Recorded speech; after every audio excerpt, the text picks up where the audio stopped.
Octobre Rose, un mois dédié à la prévention, à l'information et à la collecte de fonds pour lutter contre le cancer du sein et du col de l'utérus, lance une campagne de prévention mettant en avant les risques de la maladie. Cette année, les autorités sanitaires se sont fixé un objectif majeur, dépister plus de 130 000 femmes. À l'occasion de son traditionnel débat public sur le budget primitif, la mairie de la commune 5 du district de Bamako donne ainsi l'opportunité d'échanger sur le développement de la commune. Ce débat est une recommandation de la loi respectée par la commune. Les détails à suivre dans cette édition. Jeudi 12 octobre 2023, mesdames et messieurs, bonsoir et bienvenue dans ce journal sur ORTM2. Lancement ce matin par la ministre de la Santé et du Développement social, colonel Assaba Diallo Touré, de la campagne annuelle Octobre Rose, une activité destinée à sensibiliser au dépistage du cancer de sein et du col de l'utérus. L'objectif majeur des autorités sanitaires cette année est de dépister plus de 130 000 femmes. Reportage Mamoutou Danté. La lutte contre les cancers du sein et du col de l'utérus reste une préoccupation majeure des autorités sanitaires du Mali.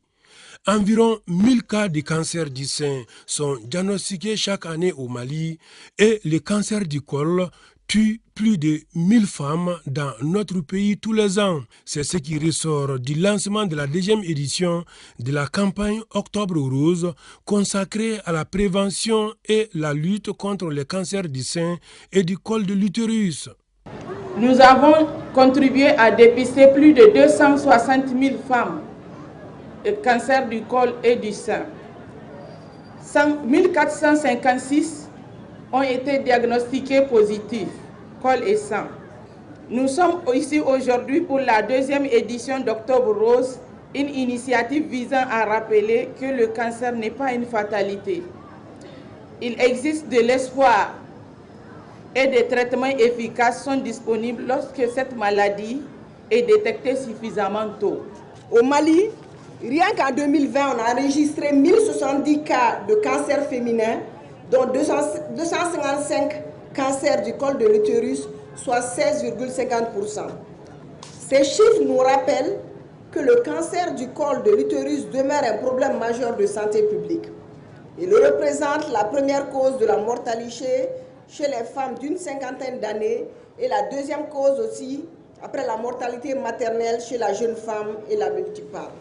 Quant au cancer du sein, s'il est pris en charge à temps, il peut être guéri dans 8 cas sur 10. Par contre, détecté à un stade avancé, le taux de survie n'est plus que de 26%, d'où l'importance du dépistage précoce. La campagne de cette année vise à faire le dépistage des cancers du sein et du col de l'utérus chez 130 000 femmes. Les 31 jours du mois d'octobre seront exclusivement marqués par des séances de sensibilisation et de dépistage sur l'ensemble du territoire national. Nous avons quitté les rayons de Bamako pour aller au-delà de Bamako, pour recruter encore les femmes, ça veut dire les dépister d'une manière précoce, pour les envoyer pour le traitement. Parce qu'au Mali, nous avons toute la chaîne, de la prévention jusqu'à la prise en charge est gratuite. Bon, moi, je suis une patiente sur le traitement. Après tous les examens, j'ai été prise en charge par les Médecins sans frontières. Donc, à travers cette journée, beaucoup de femmes seront informées sur les signes. Et je lance vraiment un appel à toutes nos sœurs. Si elles voient un petit changement au niveau du sein, qu'elles ne restent pas à la maison. Pour renforcer les capacités des acteurs de cette opération, les bailleurs ont procédé à la remise des médicaments et de 2 véhicules mobiles au département de la santé pour faciliter le dépistage des femmes. Cette année, le thème retenu est « Ensemble, unissons nos voix et agissons maintenant contre les cancers féminins ». Parlons toujours santé et intéressons-nous cette fois-ci au paludisme, cette maladie parasitaire qui fait l'objet d'un taux élevé de mortalité et de morbidité. Le nouveau vaccin R21 viendra sûrement atténuer ce fardeau, d'où un atelier informatif sur l'antipaludisme afin de préparer les populations à mieux recevoir le vaccin. Fatou Diaby et Soumaïla Kounari. Le paludisme demeure le problème de santé publique du Mali, constituant la première cause de morbidité et de mortalité. C'est bien pour réduire, sinon éradiquer ce mal que les chercheurs maliens ont minutieusement travaillé sur le vaccin anti-palu nommé R21 Matrix M. Pendant des décennies, cette communauté scientifique ne s'est jamais lassée dans ses recherches. Nous en sommes parvenus. Car nous avons aujourd'hui 2 vaccins antipaludiques mis en place, homologués par l'OMS et qui sont prêts à être implémentés dans les programmes nationaux de lutte contre le paludisme. Dans un pays où le palu reste un souci majeur pour les hommes de santé, le R21 ne peut que leur enlever une épine du pied. Et nous avons une morbidité de 43% et une mortalité de 27%. L'avènement de ce vaccin-là sera vraiment un grand atout pour le pays. Car non seulement ça va faire chuter nos indicateurs, nous allons partir vers les enfants, vacciner nos enfants à partir de 5 jusqu'à 36 ans, c'est-à-dire 5-3 ans. Ce vaccin-là, ça cible surtout ces enfants, cette tranche d'âge-là, pour diminuer le taux d'incidence et de mortalité liés au palu. Si le RTSS, premier antipaludéen, soulage le fardeau de la maladie à 70%, le second nommé R21 viendra sûrement faire booster ce pourcentage. En plus du RTSS, donc vous l'avez dit, est déjà très efficace, nous avons un deuxième vaccin qui est aussi très efficace, qui s'appelle le vaccin R21, qui a été homologué et approuvé, recommandé par l'Organisation mondiale de la santé seulement la semaine dernière. La différence importante, c'est que le vaccin RTSS, on n'avait pas pu prendre les dispositions à temps pour faire une production suffisante. Déjà, nous aurons plus de 100 millions de doses d'ici la moitié de l'année prochaine. Certes, des communications se font autour du vaccin R21, mais il n'est pas encore disponible. Pour cause, il y a des étapes à suivre. Après l'homologation, les pays peuvent maintenant utiliser ces vaccins-là dû à l'accord de l'OMS. Fabriqué par l'Institut des sérums de l'Inde, le R21 a été mis au point par l'Université d'Oxford au Royaume-Uni par professeur Adrien Hill. Commémoration de la Journée internationale de la fille célébrée hier 11 octobre. L'association IA Fordé, en partenariat avec le projet Suède et l'association Chaque enfant compte, vient de procéder à un don de kits scolaires. Au total, ce sont 20 jeunes filles qui ont bénéficié de ces kits scolaires. Salim Traoré. Cette généreuse donation en faveur de ces jeunes filles constitue le point culminant des efforts intenses déployés par plusieurs associations partenaires. L'année passée, on a seulement parrainé 10 jeunes filles de la 7e année. Ces 10 jeunes filles auront encore la chance d'être parrainées pour aller en 8e année. Et nous avons également choisi 10 autres jeunes filles de la 7e année. Cette deuxième édition de la cérémonie de parrainage des filles, initiée par IA4D Mali, s'inscrit dans le cadre de la Journée internationale des droits des filles. La thématique de cette année vise à encourager les jeunes filles à s'intéresser davantage aux sciences et à la technologie. Nous avons organisé cette activité dans le cadre de la commémoration du 11 octobre qui est la date commémorative de la Journée internationale de la fille. Donc chaque année, nous organisons des activités et cette année également, nous n'avons pas chômé à cela. Nous avons décidé d'organiser un forum placé sous le thème comment encourager les jeunes filles à aller vers les sciences, les technologies, ingénierie et mathématiques et comment faire pour que les filles puissent réussir dans ces domaines. Toutes nos activités sont orientées spécifiquement sur les jeunes filles et sur les femmes. Sur les jeunes filles, c'est surtout sur des questions d'éducation et sur les jeunes femmes, c'est comment les amener à créer des initiatives. Et dans le cadre de la Journée internationale de la jeune fille aujourd'hui, nous avons initié plusieurs activités dont l'accompagnement de ces deux organisations ici présentes sur le dialogue en lien avec l'éducation de la jeune fille. L'accès à l'éducation est un droit fondamental pour les filles. De nos jours, les carrières liées au numérique ouvrent de nouvelles opportunités. C'est pourquoi IA4D et ses partenaires ont lancé une campagne digitale sur les réseaux sociaux pour sensibiliser l'ensemble de la société civile à s'engager davantage en faveur de l'éducation des filles. L'association Le Serment pour le Mali, en abrégé ASPM, en partenariat avec le projet Suède, a organisé une campagne de sensibilisation sur la scolarisation et le maintien des filles à l'école.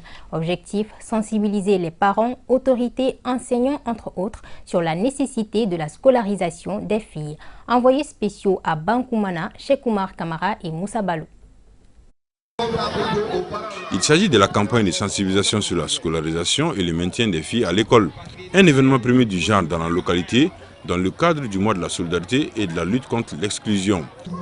L'association pour le Mali, en partenariat avec le Suède Mali, cherche le maintien et la scolarisation de toutes les filles. C'est la première fois dans le milieu rural. Mais sinon, on le faisait auparavant, mais on le fait à Bamako. Mais c'est la première fois que l'association part en dehors de Bamako pour mener cette activité.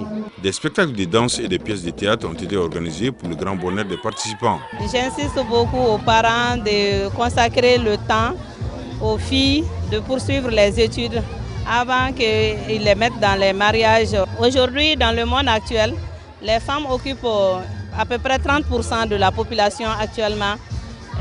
L'Assemblée a voté une loi pour les femmes. Même dans les services maintenant, on voit que les femmes occupent beaucoup de postes politiques et puis les postes, de grands postes d'ailleurs. Et puis les femmes sont les coordinatrices des projets aujourd'hui. Donc j'invite les parents à persévérer, à suivre les filles dans les études, surtout les matières scientifiques en plus.